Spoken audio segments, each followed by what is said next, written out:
हो रही है, तो कौन कौन से ऐसे मंत्र हैं जिनको अगर उच्चारित किया जाए दिल से, मन से, तो फिर माँ खुश होती हैं? और साकेत जी, आप चाहते क्या हैं? जो चाहते वो बताएं, उसी के अनुरूप मंत्र बताया जाता है। अगर आप बीमार हैं तो दूसरा मंत्र है, अगर आप शिक्षा ग्रहण करना चाहते तो दूसरा मंत्र है। लेकिन एक बात याद रखें, अगर आप सभी मंत्रों का सर्वांगीण विकास चाहते हैं, दुर्गा सप्तशती उठा करके नमो देव्यै महादेव्यै शिवाय सत्यम नमः, नमः प्रकृति भद्राय नेता प्रतास्मनाम, ओम ऐं ह्रीं क्लीं चामुंडाय विच्चे, इसका पाठ करें, आपका सर्वांगीण विकास होगा। आपको धन भी मिलेगा, आपको बल भी मिलेगा, आपको जन भी मिलेगा, आपको यश भी मिलेगा, आपको मकान भी मिलेगा, आपको पुत्र भी मिलेगा, क्योंकि अपने दरबार आली की निराली शान वो देखी। साकेत जी, अपने दरबार आली की निराली शान वो देखी, उसे देते नहीं देखा मगर झोली भरी देखी। एक बार आओ तो ना। हम पूजा बहुत करते हैं, हम पाठ बहुत करते हैं, हम बहुत माला जपते हैं, लेकिन हृदय में कलुष भरा होता है। मां कहती है तुम कुछ मत करो, तुम केवल उस प्रकार से बन जाओ जैसे बालक बन जाता है। उसे पता नहीं होता है, छोटा सा बालक है जी, उसे पता नहीं कौन मारेगा, कौन बचाएगा, कौन क्या करेगा, उसने तो खा लिया पी लिया, मां की गोद में सो गया। तुम कहते तुम ऐसे बन जाओ, निकल जाए तुम्हारा राग, निकल जाए तुम्हारा द्वेष, निकल जाए छोटे बड़े का भेदभाव, निकल जाए हिंसा, निकल जाए अप्रज्ञा, निकल सब कुछ निकल जाए, और तुम केवल अबोध बालक बन जाओगे। तो मां अपनी गोदी में उठा करके तुम्हारे सपनों को पूरा करेगी और तुम्हें वो सब प्रदान करेगी जो तुम्हें चाहिए।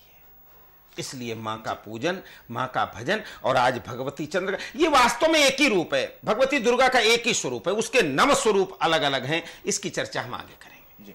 और अगर बात करें आज मां जैसे चंद्र घंटा, ये नाम किस तरह से पड़ा मां का? कुछ चंद्र घंटा, आधा चंद्रमा विराजमान है, आधा घंटा। घंटा ध्वनि जो होती है ना, ब्रह्मनाद है, उसके कारण उनका नाम चंद्र घंटा पड़ा। और चंद्र घंटा का मतलब जहां पर शीतलता भी है और जहां पर ध्वनि भी है।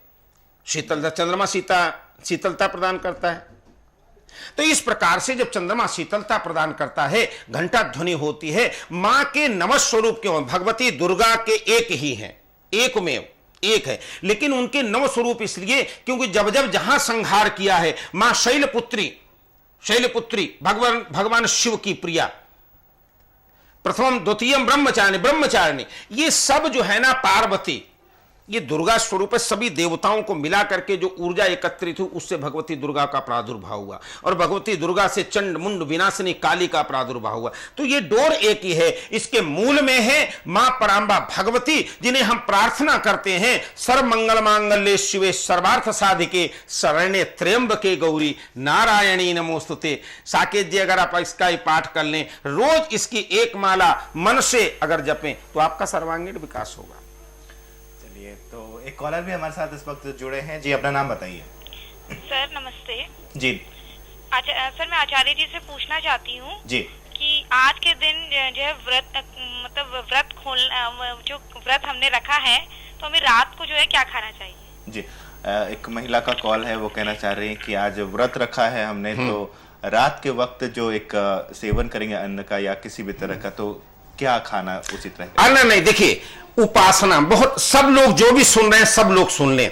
उपासना और व्रत का मतलब उपासना, भगवान के पास बैठना, वहां भोजन गौण हो जाता है, साधना प्रक्रिया जो है ना प्रबल हो जाती। इसलिए भोजन का नहीं प्रबंध है, आप क्या भोजन करेंगे अभी से आपके दिमाग में आ रहा। आप पूछते भगवती की कृपा कैसे मिलेगी, आप पूछते भगवती की पूजन कैसे होगा, आपके मन में अभी भी भोजन भरा हुआ है। तो जब भोजन निकल जाए तभी भगवती का प्रवेश होता है, क्योंकि जब साधना होती है तो भोजन गौण हो जाता है, भजन प्रथम हो जाता है। इसलिए ना हम बसामि वैकुंठे योगिनाम हृदय पिना मद भक्ता यत्र गायंती तत्र तिष्ठामि नारद। आप भजन करें, भोजन अपने आप समाप्त हो जाएगा, आपको चिंता नहीं होगी। फिर तो रूखा सूखा खाए के ठंडा पानी पियो, जो आपको मिल जाएगा आप खा लेंगे, नहीं मिलेगा तो आपको संतोष होगा। इन 9 दिनों में तपस्या करनी है, भोजन को अलग हटा करके भजन को वरीयता देनी है। इसलिए आप कुछ भी खाएं, आप दूध पी सकते हैं, आप दही खा सकते हैं, कुट्टू का आटा खा सकते, लेकिन ये सब ऊर्जा किस लिए?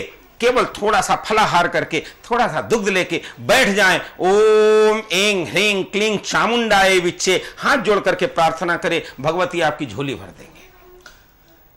जी, तो जैसा कि उन्होंने कहा और आचार्य ने भी कहा कि अभी से आपके दिमाग में अगर भोजन की बात चल रही है तो फिर माँ कैसे आपकी मुराद पूरी करेंगी।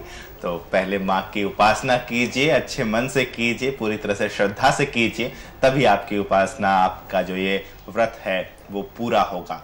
और आचार्य जी अगर हम बात करें, हालांकि ये प्रोग्राम जिस तरह से आज हम लोगों ने रखा है, कल ही अगर मैं बात करूं, मेरे ही कुछ पड़ोसी भी ये जानना चाह रहे थे कि अगर बहुत परेशान है अपने करियर, अपने फ्यूचर को लेकर, तो वो भी ये जानना चाह रहे थे कि आखिर क्या सॉल्यूशन इस तरह से निकले। पूजा पाठ हालांकि वो भी करते हैं सुबह सुबह, लेकिन कुछ फल नहीं मिल रहा है इसका उनको। 3 श्लोक हैं उसके दुर्गा सप्तशती के जी। इन 3 श्लोकों का अगर वो पाठ कर लें, जयंती मंगला काली भद्रकाली कपालिनी दुर्गा क्षमा शिवा धात्री स्वाहा स्वधा नमोस्तुते। आप सब लोग दुर्गा सप्तशती लाएंगे, दुर्गा सप्तशती में श्लोक लिखे मिल जाएंगे। फिर एक बार कह रहा हूं, तीनों श्लोक में सुना रहा हूं। जयंती मंगला काली भद्रकाली कपालिनी दुर्गा क्षमा शिवा धात्री स्वाहा स्वधा नमोस्तुते। जय तुम देवी चामुंडे जय भूतार्ति हारिणे जय जय सर्वगते देवी काल रात्रि नमोस्तुते। मधुकैटभ विद्रावी विधात्री वरदे नमः। रूपम देहि जयम देहि यशो देहि दिशो जहि। रूप दो, जय दो, यश दो। और जो हमारे द्विष हैं, द्विष मतलब जो खराब प्रकरण हैं, जो खराब आकांक्षाएं हैं, जो खराबी है, उसको अलग हटा दे तो रूप भी मिलेगा, यश भी मिलेगा, रूपम दे और जय भी होगी। तब आपका कैरियर शुद्ध हो जाएगा, तब एक साथ मन में आएगा, तब आपका कैरियर भी शुद्ध होगा, आपकी वाणी भी शुद्ध होगी, आपकी दृष्टि भी शुद्ध होगी। और तब आप बैठ करके कह सकते हैं, हम में राम तुम में राम सब में राम समाया, और सबसे कर ले प्रेम जगत में कोई नहीं है पराया। वो भगवती भी यही कहती हैं कि प्रेम पूर्वक अगर सब लोग एक साथ रहें तो निश्चित रूप से हमारी कृपा प्राप्त होगी। तो अगर प्रेम से हम लोग रहेंगे तो कृपा मिलेगी भगवान के। एक कॉलर हमारे साथ इस वक्त जुड़े हैं। जी, अपना नाम बताइए। मैं अशोक विहार से बोल रही हूँ जी। मेरा आचार्य जी से प्रश्न है, आज के दिन किस चीज की विशेष पूजा की जाती है और आज के लिए कौन सा गुरु मंत्र है जिसे जप करने से हमारी जो समस्याएं हैं वो दूर हो सकती है। जी, अशोक विहार से एक कॉलर हैं, उन्होंने पूछा है कि आज के दिन का कोई खास गुरु मंत्र ऐसा है जिससे उनकी समस्याओं का निदान हो सके।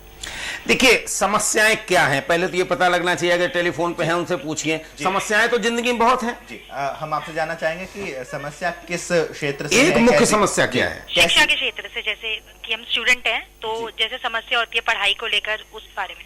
एकाग्रता नहीं बन पा रही है। जी बिल्कुल सही। स्टूडेंट हैं वो एकाग्रता नहीं बन पा रही है पढ़ाई के मामले में। पढ़ाई नहीं। नमो देव्यै महादेव्यै शिवायै सततम नमः।